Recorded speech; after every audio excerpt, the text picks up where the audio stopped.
పసిబిడ్డలుగా ఉన్నప్పుడే తల్లిని కోల్పోయారు. మారుపెళ్లి చేసుకుంటే సవతి తల్లి సరిగా చూస్తుందో లేదోనని చంటి బిడ్డలను గుండెలపై వేసుకొని సాకాడు. ఇద్దరు పిల్లలకు అమ్మా నాన్న అన్నీ తానై పెంచి పెద్దవాళ్లను చేశాడు. తల్లి లేని బిడ్డని గారాబం చేశాడో ఏమో గాని ఆ కొడుకు మాత్రం దారి తప్పాడు. ఇది తప్పని చెప్పడానికి అమ్మ కూడా లేకపోవడంతో మరింత రెచ్చిపోయాడు. 20 ఏళ్లు నిండకుండానే మద్యానికి బానిసయ్యాడు. ఆ మత్తులో ఏం చేస్తున్నాడో తెలియనంత ఘోరానికి పాల్పడ్డాడు. విచక్షణ కోల్పోయి చేయరాని తప్పు చేశాడు. ఇంతకీ ఆ యువకుడు చేసిన నేరమేంటి?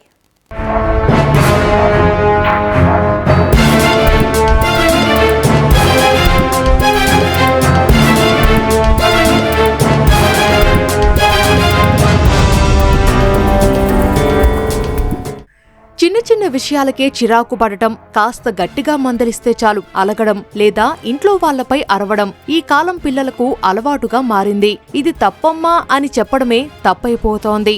మద్యం, మత్తు పదార్థాలకు అలవాటు పడి తల్లిదండ్రులకే ఎదురు తిరుగుతున్నారు. అమ్మా నాన్న చెప్పే మంచి మాటలు చెవికి ఎక్కించుకోవడం లేదు. నీళ్లు కాచుకునేందుకు పొయ్యి కింద మంట ఎక్కువైందని చెప్పిన పాపానికి ఓ కొడుకు కన్నతండ్రిపైనే తిరగబడ్డాడు. నాకే చెబుతావా అంటూ మండిపడ్డాడు. కంటికి రెప్పలా పెంచిన నాన్న అన్న కనికరం కూడా లేకుండా ఘోరానికి పాల్పడ్డాడు. మరి ఆ కొడుకు ఏం చేశాడు? చివరికి ఆ తండ్రి ఏమయ్యాడు?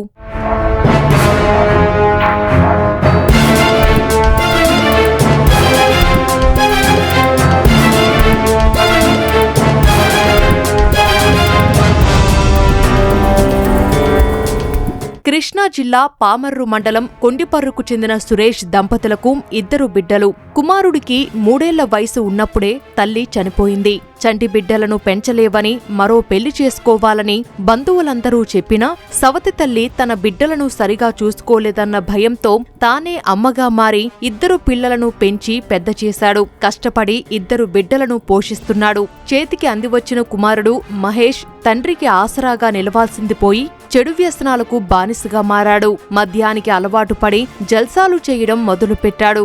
ఇది తప్పని పలుమార్లు తండ్రి మందలించినా కొడుకు పద్ధతి మార్చుకోలేదు సరికదా, తండ్రికే ఎదురు తిరుగుతున్నాడు.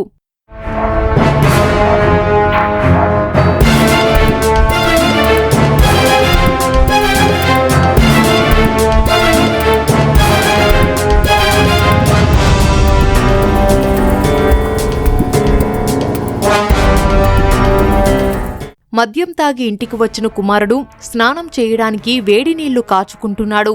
అప్పుడే బయట నుంచి వచ్చిన తండ్రి పొయ్యిలో మంట ఎక్కువైందని, ఎందుకంత పెద్ద మంట పెడుతున్నావని కుమారుడిని మందలించాడు. అంతే, కత్తి తీసుకుని తండ్రిపై మహేష్ విచక్షణారహితంగా దాడి చేశాడు. కనికరం లేకుండా తండ్రి మెడ, చేతులపై నరికాడు. రక్తపు మడుగులో పడి విలవిల్లాడుతున్న తండ్రిని అక్కడే వదిలేసి కిరాతకంగా అక్కడి నుంచి వెళ్లిపోయాడు. బంధువులు వెంటనే సురేష్ను ఆస్పత్రికి తరలిస్తుండగా మార్గమధ్యలో కన్నుమూశాడు. సమాచారం అందుకున్న పోలీసులు ఘటనా స్థలానికి రాగా వారిని చూసి భయపడి మహేష్ పరారయ్యాడు.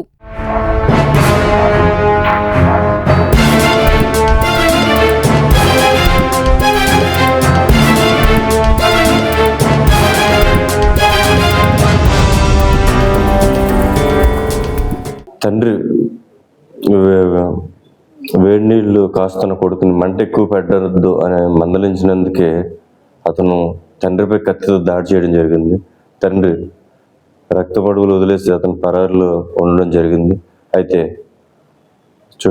ఆమెకు అతని కుమార్తె మరియు చుట్టుపక్కల వాళ్ళు అతన్ని 108లో మచిలీపట్నం హాస్పిటల్కి తరలించడం జరిగింది. అయితే మార్గ మధ్యంలో అతను చనిపోవడం జరిగింది. ఈ కుమారుడు చెడు వ్యసనాలు బాన్స్ అయ్యి, మధ్యాహ్నం బాన్స్ అయ్యి కొంచెం చెడు తిరుగుతుంటే తండ్రి పలుమార్లు మందలించడం జరిగింది. దాన్నే ఆ కొడుకు ఆ తండ్రి మీద కక్ష పెట్టుకోవడం జరిగింది.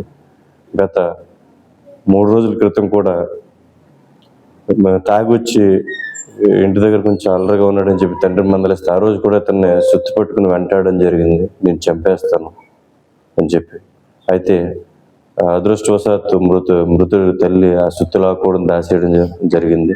కన్నతండ్రి ఆన కనికరం లేకుండా మద్యం మత్తులో కొడుకు కత్తితో దాడి చేసి హతమార్చాడు. చెయ్యి పట్టి నడిపించిన నాన్నను ఆ చేతులే నరికేశాయి. గుండెలపై ఎత్తుకొని పెంచిన తండ్రి గుండెల్లోనే ఆ కుమారుడు కత్తి దింపాడు.